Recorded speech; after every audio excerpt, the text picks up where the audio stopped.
Welcome back. In today's video, we're going to be looking at Bitcoin across several time frames, the weekly, the daily, and the hourly. We're going to start off on the hourly so you know what to look for the remainder of the day, levels to be watching. We're going to move up to the daily so you know what to look for the next week to couple weeks. And we're going to look at the weekly so we know what to be watching for the next couple weeks to several months. So let's get right to it. Starting off on the hourly, we have all of our moving averages sorted out in a nice Skittles fashion. So right now, we're focusing after our little bit of an uptrend after we fell down here. We're holding resistance on the 100 EMA here. So the 100 EMA, current level 19,384. If we start to close above that on the hourly, then we want to look at our next moving average. That would be the 200 up here around 19.6, just shy of 19.7. Okay. And not only that, right, that's also a big level, right? That's the level where we kind of lost 19.6, 19.5, right? You could see that going back all the way to, late August. So that's a really significant level. If we can start to close above that, then the bulls are maybe perhaps waking up in a bigger way, and maybe we can be looking at more of a bigger relief rally than just a kind of a bounce going back into resistance. So watch for that level. If we can flip that and close above it, right, not just enough to have a wick, we need to close above that on the hourly to really zoom out to and get the next level to be watching. But that's what to be watching for today. If we rally up, likely heavy resistance around 19.5, 19.6. You have all those previous levels, you have the moving average, and not only that, but what do we have here, right? This is the volume profile, and this orange line represents the highest trading volume in that period. So on the hourly, this is it. And that's around, 19.7, 19.8. So really, if you want to remain confident that there's a lot of resistance ahead here. If you see pricing, on the hourly closing above here, then the bulls are certainly have two eyes open and are beginning to stand in a bigger way. So, bearish until we could possibly get up in there. Shorting anywhere, if you're into that in day trading and you're a bigger risk taker, you've been in it for a while and you like the shorting game, anywhere between, 19.6 to 19.7, right? Stop loss anywhere right in this area. Right, because if he gets up in here, you could just flip around, close that out and go long. Because if we get up in here, we're doing much bigger things. So, watching for this, right? We have this move up and this kind of, it's still kind of a bullish kind of pattern setup here, right? Lower highs reminds me of a little bit of a bull flag, but we're starting to get too overextended, right? For bull flags, you don't really want to go longer than the flagpole, right? Really around 50%, but this is still looking okay for a move, but we really need in the next handful of hours here for the bulls to remain, in this little bit of an uptrend that we've been in the past, day or so. We really need to break out of, 19.4 and make a run towards up in this area. So that's what I watch for today, possibly even going into close and tomorrow this evening. So watch for that. Now let's zoom out and see what the bigger picture holds for us on the daily, right? We're fighting with these range lows. Notice the volume profile here, just a little bit higher around that 20K mark, right? We're all familiar with 20K for Bitcoin going back to the 2017 peak, right? So looking at that speaks a little bit bigger volume, no pun intended there. Now what about our moving averages? You could see we're under all of the moving averages, right? So you should be using, when you're under all moving averages, they should be looked at as resistance primarily. You should be in more of a bearish sentiment when you're under all your moving averages, right? Price is generally bearish. When you're above all your moving averages or starting to cross them over, you're doing more bullish things, right? You're higher by definition, right? Your prices are higher than they have been in the past, right? So that should be looked at more bullish. And by definition, when you're under all your moving averages, you're lower than you're averaging in the past, right? And now we're averaging lower than all of them on the daily. So any kind of rally, until proven otherwise, the EMA8 has been holding quite well. So look at this. Since we broke down on August 19th, right? We're approaching 3 weeks ago, right? Rallies into the EMA8, Maybe if you get super bounce, right, at the most the 14, the EMA 14 has held right twice now. There's almost a perfect wick there, and almost another perfect wick just 2 days ago, right, off of that before plummeting down yet again. So until we can close above the EMA 8, there should be no real bigger bulls mentioned, right? 19.6 is the level to be watching for on the daily chart.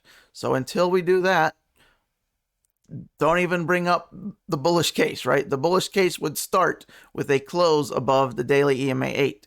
And what do we notice about this level? It's the same as the hourly resistance level. It's the same as, the level that we dropped, right? That's why you got this big level, a lot of, stop orders, stop losses right there, which causes cascade effects, When you lose significant levels, you get the momentum downwards, and that's what we got there. That's what we got here.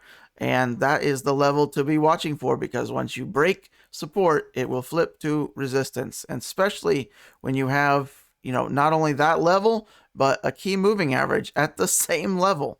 So if bulls can somehow close above 19.6 on the daily, that would be a big step, right? But until then, bear mode, right? Red bear. That's the way you should be leaning. Not based on what I'm saying or what my opinion is or what anybody else's opinion is, based on the price, based on the charts, and that is a fact, okay? So let's zoom out even more bigly. Let's go to the weekly, right? Let's get the biggest picture that we really need to look at. Let's zoom out on the area. Why have we kind of stopped here? Well, you could come up with a conglomerate of reasons or excuses, but I would say this is our first kind of breather back when our bull market began. We broke out, and this is our first hesitation point, right? So now, fast forward over a year, and here we are again, right? Here's our kind of hesitation maybe in the bear market. So what are we going to do here? Well, nobody really knows, right? Are we going to try to form a bottom? Well, there's signs of one forming, maybe, because these are multiple touch points, right? We're trying to build a base. That doesn't mean we're building a base, but there is at least a architectural drawing of one potentially forming. Now, we don't know if this is the base or is this just the hesitation before the deeper dive into the ground, right? So if we do break this level, you can expect another cascade effect, right? Because there is a significant amount of traders around the world that will have stop losses just below this guy right here, right? That's our low, 17.5, right? So a lot of traders will have stop losses maybe around 17.498 or something random like that, right? So if we hit that level, it's not that everyone's just magically getting on their computers and selling. The orders are already there, and they will cause these cascade effects. So if we break 17.5, it's more likely that we're going to need to look at our next level down. Where is the next level down? I'm glad you asked. We've looked at this in depth before for our Telegram groups, for a couple YouTube videos, but you have to look at the most touch points, the most volume coming in, and that is simply right around that zone. So somewhere between 14K to 11K, roughly, right? 11 to 14. That's kind of the area. You could argue different levels, sure, but you only have really one level, which is right where we're at right now, right? That's our peak. So we're still okay until we're not okay, right? If we break 17.5 with a closing candle or even a wick, really, if our price comes down here, we can really start to move with some momentum down to our next zone. And this is it, right? February 2018. We have July 2019.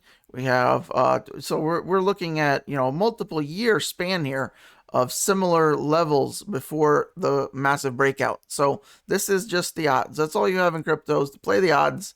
Everything else is just speculation, right?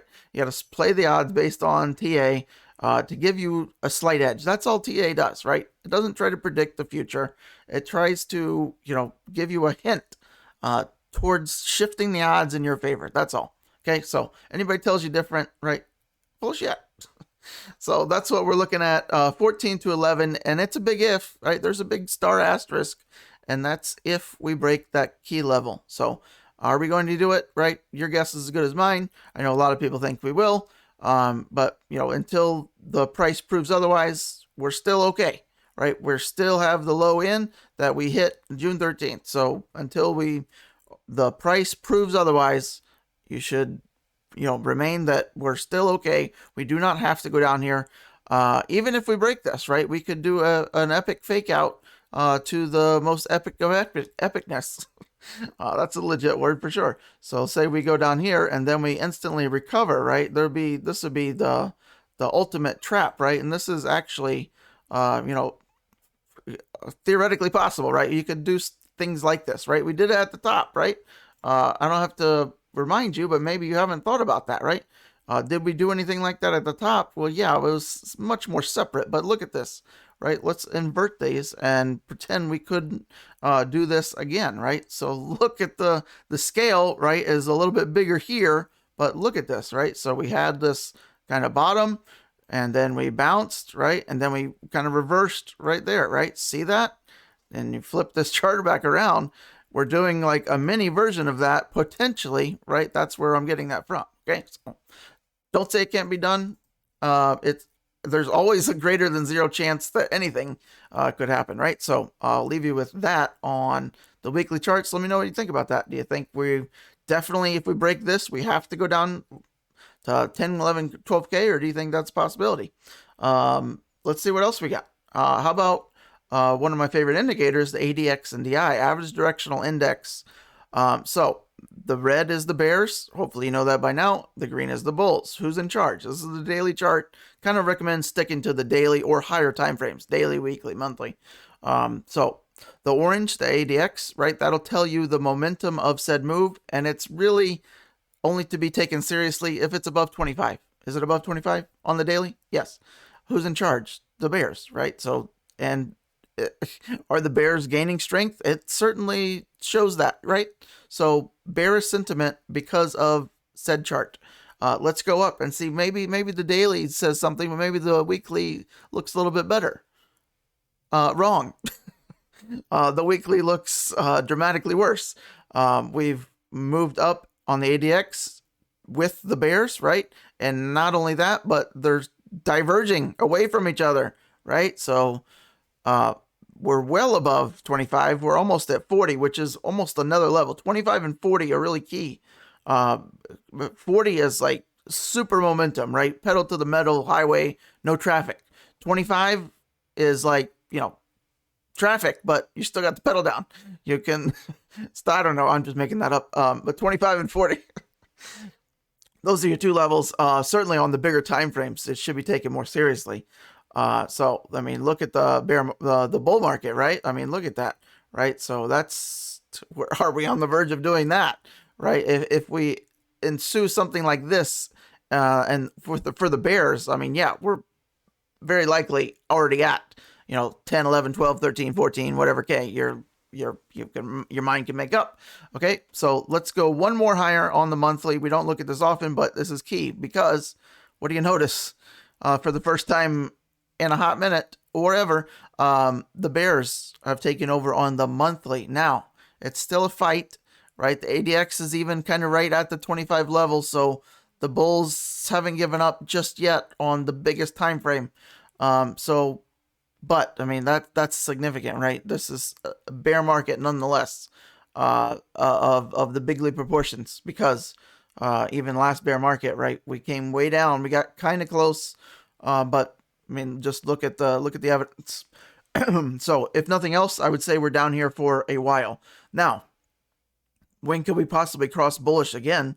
When that happens, then hey, the evidence will be stacking up very greatly for the next bull run. But you could imagine that taking, I mean, here's February 2023 right here, right? So keep that in mind. This takes some time to flip around. That is that. So I think that's all I wanted to get across today. If you want to see something else in Bitcoin, you're got some questions. What's going on? Can you do more in the hourly? Can you do the 1 minute chart? I need to know every second of every step. Let me know. I appreciate all your comments. I try to read everyone's comment. Even if I don't reply, I'm reading it. So I appreciate you. Give us a thumbs up if you haven't already. That helps keep me going. What else do we got? Let's look at the quote of the day. Beware the fury of a patient man. That's scary. That should be in a Chuck Norris movie or something. Car of the day. Corvette Z06, the 2023. Not out yet. But the amplified version of the new Corvette that's out, the C8. Looks pretty great for the price. It's hard to beat for that price. Let's get another view. We got the convertible over here in the background, and then the coupe here, looking pretty good. All right, I'll leave you with that. Hopefully you liked the video today, found some value out of it. Let me know if you want to see more, if you want to see less. You thought I was dead. All right, I appreciate y'all. I'll see you on the next one.